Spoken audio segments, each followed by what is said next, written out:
Hello, Jenny Hall here for Honeybee Stamps. Today I'd like to share a sweet Father's Day card. This is created with the Happy Father's Day stamp set as well as the Feelin' Foxy stamp set. I'm going to use a very pretty stencil that's from the Outdoor Scene Builder set. There are 4 stencils in this package, but we're just going to use the one that has the clouds. And to cut my card panel, I'm going to use a Scallop A2 card frame die. I'm using the second from the largest.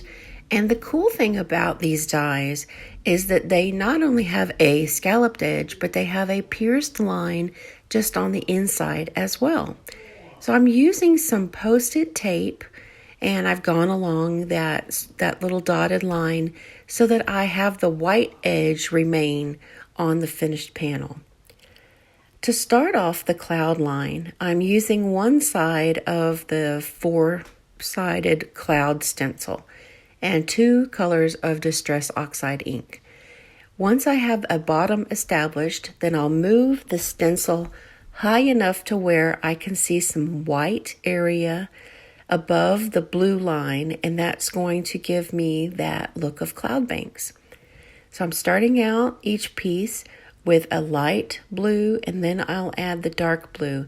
And I'm trying to use a really light hand because if I push too hard, then maybe I'll add a little too much color.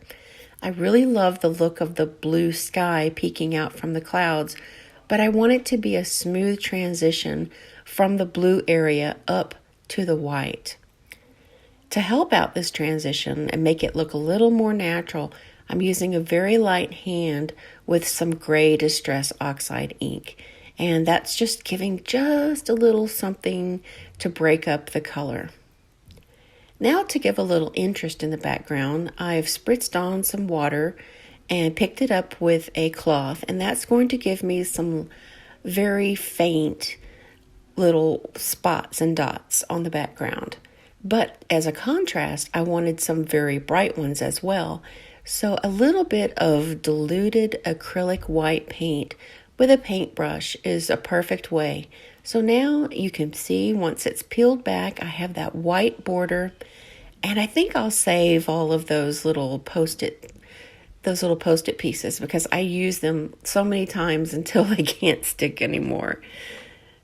My images from Feelin' Foxy are being stamped with VersaFine Clair Nocturne ink onto a panel of watercolor paper.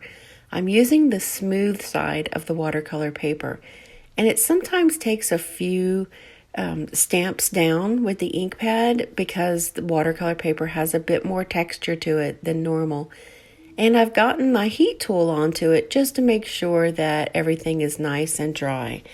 Because it's watercolor paper, it takes longer for the ink to soak into that paper.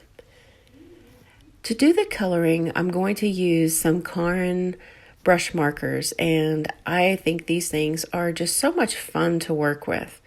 If you haven't used them before, then they are a liquid pigment that is very brightly colored, and they're in a style of a marker, but that marker tip is extremely juicy. And so the color comes out really, really well onto the paper. There are several different ways to use these markers. You could go directly to paper, as I've done here, and I've added 3 colors here and then used a wet brush just to kind of move them around. And then I've used that cream color in place of what would normally be the white tips on the fox. Another way is to scribble them onto your work surface and then use a wet brush to bring them over to the image.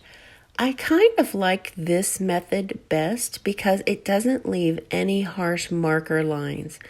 Sometimes I can get harsh lines from going direct to paper, but I also get a more vibrant color when I go direct to paper with them.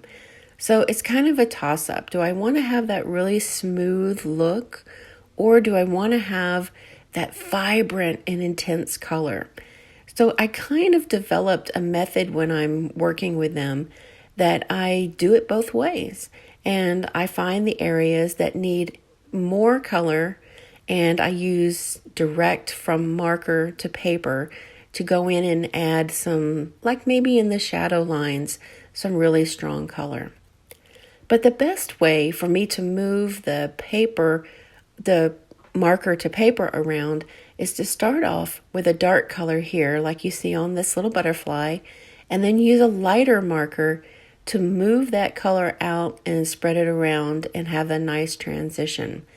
This is the way that I prefer to have that really strong, intense color. Otherwise, I like to just scribble it out on my work surface. This little stamp set is just the cutest, and I chose this stamp set for a Father's Day card because it just looked really sweet. This Father's Day card is destined to go to my husband from me, as I've already made a couple of cards that were from my children to my father, to their father.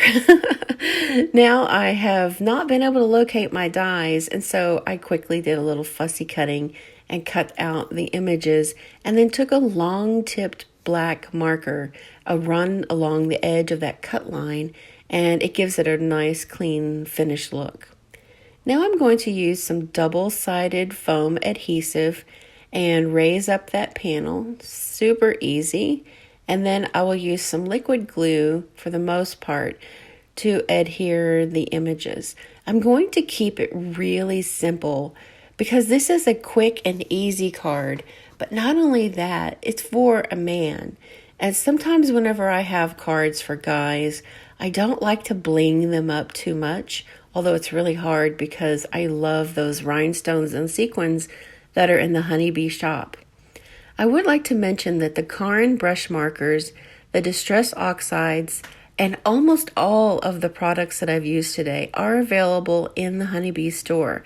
They don't just sell you your favorite stamps, they sell you your favorite supplies as well. Even the Wink of Stella pen is available in the Honeybee store. I find myself going to the Honeybee shop to grab and refill my supplies. Thank you so much for joining us today, and we hope to see you next time.